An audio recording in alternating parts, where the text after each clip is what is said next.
Good morning sir. Good morning बच्चों, कैसे हो आप सब? हम सब ठीक है सर। चलो बच्चों, कल किस किस ने पढ़ाई किया बताओ मुझे। मैंने किया सर। बड्डी और पाखी, आप लोगों ने पढ़ाई क्यों नहीं किया? सर जी, मैं पढ़ाई कर रहा था, मगर ये पाखी बोली कि चलो खेलते हैं, पढ़ाई का क्या है, वह तो हम वैसे भी पास हो ही जाएंगे। नहीं नहीं सर, मैंने नहीं बोला, बंटी झूठ बोल रहा है। अच्छा, तो कल कौन बोली थी, तुम्हारा भूत? तुम्हारा ही भूत होगा। रुको रुको, मैं तुम्हें बाद में बताती हूँ कि कौन भूत है। अरे अरे, झगड़ा मत करो। अच्छा पाखी, तुम बताओ, तुम्हें यह बात कौन बोला कि पास हो जाते हैं? नहीं नहीं सर, मैं नहीं बोली, बंटी झूठ बोल रहा है। पाखी बेटा, मैं जानता हूँ कौन झूठ बोल रहा है और कौन सच। अब बताओ, कौन बोला तुम्हें? सर जी, ये बहुत झूठ बोलती है, यही बोली थी। इसकी मम्मी ही बोली होगी। नहीं सर, उस दिन बाजू वाली आंटी मेरी मम्मी को बता रही थी कि आजकल पढ़ाई में दम नहीं रहा, सारे बच्चे पास हो जाते हैं, पढ़ाई करें या ना करें, 8वीं तक पास करना ही पड़ता है, ये गवर्नमेंट का रूल है। अच्छा, तो ये बात है, तो ठीक है, आज हम पढ़ाई बाद में करेंगे, पहले इसके बारे में डिस्कस करते हैं और तुम्हारा डाउट क्लियर करते हैं, ठीक है? ठीक है सर जी, और पाकी को बोलिए थोड़ा सा कम झूठ बोला करे। Sorry sir. तो बच्चों, आज हम जानेंगे कि 8वीं तक के बच्चों को क्यों पास किया जाता है, ठीक है? जी सर। तो बच्चों, सबसे पहले मैं आपको दो छोटी छोटी कहानियां सुनाऊंगा, उसके बाद मैं आप लोगों को समझाऊंगा। ठीक है सर। तो बच्चों, एक बार की बात है, रामू नाम का एक आदमी मंदिर में पूजा करने जाता है। सभी लोग आरती की थाली लेकर कतार में खड़े रहते हैं। मंदिर का गेट खुलता है और सभी लोग अंदर जाने लगते हैं। जब रामू के आगे वाला व्यक्ति पूजा करने जाता है, तब रामू उसे देखता रहता है। आगे वाले व्यक्ति की पूजा होने के बाद अचानक उसकी पीठ खुजाने लगती है। अब उसके एक हाथ में थाली और दूसरे हाथ में पानी का लोटा था। इसीलिए अब वह सोचने लगा कि मैं क्या करूं। उसने पास में देखा कि मंदिर के पास में ही एक खंबा है। उसने अपनी पीठ को खंबे से रगड़ना शुरू कर दिया। खुजली मिटते ही वह चला जाता है। रामू यह सब देख रहा था। उसने भी पूजा होने के बाद खंबे में अपनी पीठ रगड़ी, क्योंकि उसे ऐसा लग रहा था कि यह भी एक पूजा की विधि है। उसके साथ साथ बाकी के लोग भी वैसे ही करने लगे और उन्हें भी यही लगने लगा कि यह भी एक पूजा की प्रथा है।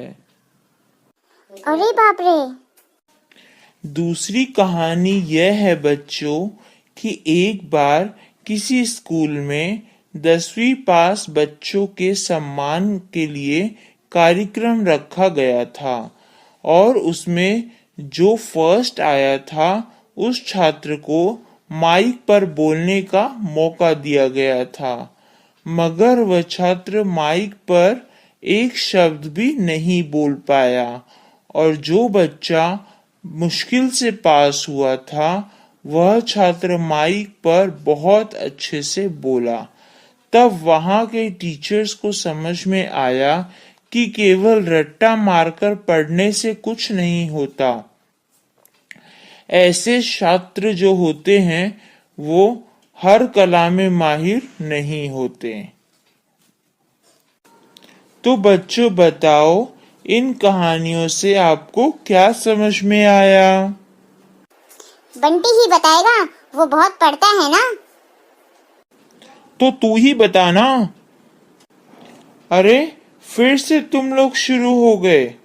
चलो ठीक है, मैं ही बताता हूँ। तो दोस्तों, जैसे कि मैंने पहले स्टोरी में आपको बताया था कि एक के पीठ रगड़ने के बाद में दूसरा रगड़ता है, तीसरा रगड़ता है, चौथा रगड़ता है और इस तरह से धीरे धीरे वह प्रथा बन जाती है। सेम सिचुएशन दोस्तों एजुकेशन में भी थी। RT एक्ट 2009 यानी राइट टू एजुकेशन जब लगा, उससे पहले एजुकेशन में सिर्फ उन्हीं बच्चों को होशियार या अच्छा माना जाता था जो पढ़ाई में अच्छा होता था। जो बच्चा पढ़ाई में अच्छा नहीं होता था उन्हें कमजोर माना जाता था और उन्हें फेल कर दिया जाता था, भले वह बच्चा बाकी के गुणों में, बाकी के कलाओं में अच्छा क्यों ना हो। दोस्तों, रिजल्ट बनाते समय में भी सिर्फ बच्चों की लेखी परीक्षा यानी रिटन एग्जाम पर ही ज्यादा से ज्यादा भार दिया जाता था। अगर कोई बच्चा लेखी एग्जाम में या रिटन एग्जाम में अगर पास हो जाता है तो उसे पास किया जाता था, अदरवाइज उसे फेल कर दिया जाता था। दोस्तों, मेरा एक क्लासमेट था, वह कबड्डी में बहुत अच्छा था, डिस्ट्रिक्ट लेवल तक जाकर खेलकर आ चुका था। दोस्तों, उसे बाकी के स्कूलों के टीचर्स अपनी टीम से खिलाने के लिए लेकर जाते थे, लेकिन बाद में क्या हुआ दोस्तों, जब इसका रिजल्ट आया तो यह बच्चा 2 सब्जेक्ट में फेल हो गया। क्यों? क्योंकि यह पढ़ाई में थोड़ा कमजोर था और उसकी वजह से इसे फेल कर दिया गया और उसकी वजह से उस स्टूडेंट ने, उस मेरे क्लासमेट ने पढ़ाई छोड़ दी और आज वह गांव में मजदूरी का काम करता है। दोस्तों, सोचिए कि अगर उस समय मूल्यमापन यानी बच्चों का जो मूल्यमापन होता है, वह मूल्यमापन अगर रिटन एग्जाम के आधार पर न होकर उनके कला और उनके गुण के आधार पर होता तो शायद यह बच्चा डिस्ट्रिक्ट लेवल तक तो खेल चुका था, हो सकता है स्टेट लेवल तक भी खेलकर आ चुका होता या नेशनल लेवल पर भी खेल चुका होता, लेकिन सिर्फ रिटन एग्जाम में यानी पढ़ाई में कमजोर होने की वजह से आज उसकी जिंदगी बर्बाद हो चुकी है। बर्बाद इन द सेंस आज उसे उस लेवल पर जाना चाहिए था, लेकिन उस लेवल पर नहीं जा पाया।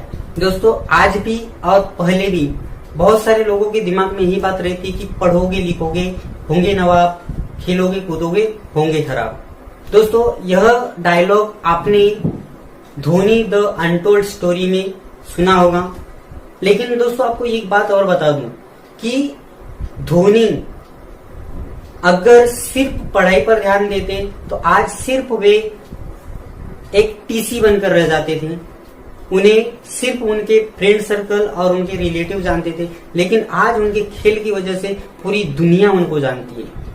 मेरे कहने का मतलब यह है दोस्तों कि सिर्फ पढ़ाई में अच्छा होने से ही वह बच्चा होशियार नहीं होता और जो पढ़ाई में अच्छा नहीं होता वह कमजोर नहीं होता। हर इंसान के अंदर कोई ना कोई कला होती ही है। आप तारे जमीन पर या 3 इडियट्स पिक्चर देखे होंगे, उसी में यही सब दिखाया गया है दोस्तों। बहुत सारे पेरेंट्स को मैंने देखे हैं दोस्तों कि वे अपने बच्चों पर सिर्फ पढ़ाई के लिए दबाव देते हैं और पढ़ाई के चक्कर में वे अपने बच्चों के अंदर के जो गुण होते हैं, उनके जो कला होती है, उन्हें जानने में, उन्हें पहचानने में असमर्थ होते हैं और जिसकी वजह से वे बच्चे अपने गुणों का विकास नहीं कर पाते हैं। क्यों? क्योंकि किसी भी काम में उनका इंटरेस्ट होना जरूरी होता है। अगर हमें किसी काम में इंटरेस्ट है तो वह काम हम बहुत अच्छी तरह से करेंगे, अगर इंटरेस्ट नहीं है तो कहीं ना कहीं वहां पर गलती होती है। सेम सिचुएशन इसी में भी होती है दोस्तों। फॉर एग्जाम्पल, अगर हम देखते हैं कि कोई बच्चा अगर पढ़ाई में कमजोर है लेकिन वह स्पोर्ट्स में बहुत अच्छा है, कोई बच्चा अगर पढ़ाई में कमजोर है लेकिन वो डांस बहुत अच्छा करता है, कोई बच्चा पढ़ाई में कमजोर है लेकिन वो पेंटिंग अच्छी कर सकता है, लेकिन इसका मतलब ये नहीं है कि वह पढ़ाई में कमजोर हो गया तो कमजोरी है। नहीं, वह पेंटिंग में, डांसिंग में या स्पोर्ट्स में अपना अच्छा खासा करियर बना सकता है। दूसरी बात यह है दोस्तों कि किस बेस पर हम बच्चों का मूल्यमापन करते हैं।